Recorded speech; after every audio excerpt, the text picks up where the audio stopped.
పనైనా సరే నువ్వు ఒక పని చేస్తే అది ఇంకా ప్రపంచంలో ఎవడు చేయడానికి వీలు లేదు, అంత అందంగా చేయండి. ఉదాహరణకి త్రివిక్రమ్ శ్రీనివాస్ సినిమా కోసం మేము బ్యాంకాక్ వెళ్ళాం. ఒక 20 మంది కలిసి భోజనం చేశాం.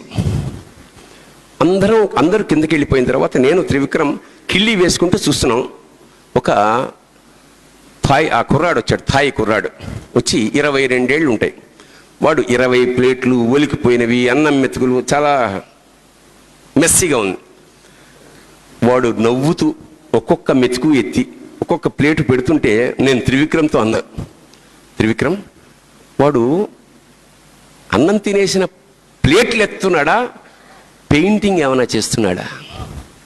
It was so great, so great. ఏ పని చేసినా కళాత్మకంగా చేయండి,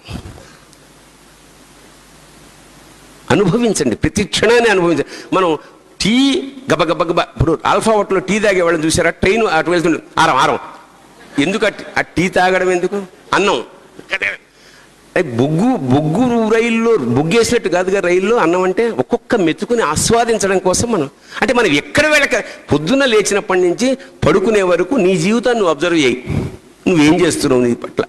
నేను రీసెంట్గా నేర్చుకున్న ఒక చిన్న విషయం చెప్తా.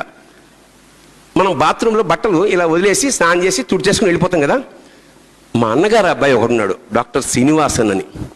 నేను రోజు వాడు ఆ బాత్రూంలో స్నానం చేసినప్పుడు వాడు ఏం చేసి అంటే విడిచేసిన బట్టలు కూడా మడత పెట్టి అక్కడ పెట్టాడన్నమాట. అంటే బాత్రూంలోకి వెళ్ళగానే ఇలా కుప్పలా కాకుండా మడత పెట్టిన బట్టలు చూసి ముచ్చటపడ్డాను. ఇదేంటిది, విడిచేసిన బట్టలు కూడా మడత పెట్టి, ఎంత బాగుంది. నేను నేర్చుకున్నా. ఇవాళ నేను విడిచేసిన బట్టలు కూడా మడత పెడతాను. మీరు కూడా ట్రై చేయండి, చాలా అందంగా ఉంటుంది. మన ఇంట్లో ముందు మనం వెళ్ళినప్పుడు అట్మాస్ఫియరు, ఆ బాత్రూంలో చెల్లెలు విప్పేసిన బట్టలు, అన్న విప్పేసిన బట్టలు గుట్ట కుప్పలా ఉంటాయి. వద్దు, అందరూ మడత పెట్టండి, ఎంత అందంగా ఉంటుందో.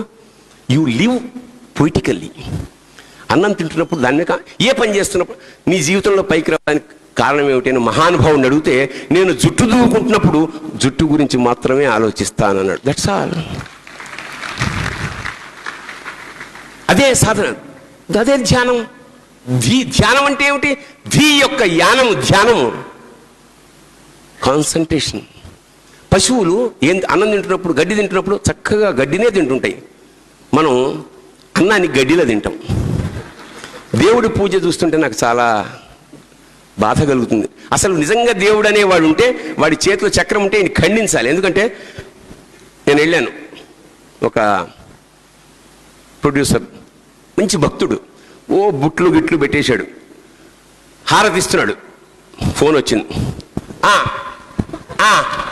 వస్తున్నా, అదే 5 నిమిషాలు అయిపోయింది. నువ్వే అంత బిజీగా ఉంటే అఖిలాండ కోటి బ్రహ్మాండ నాయకుడు వాడెంత బిజీగా ఉంటాడండి. వీడిని చూడొద్దు.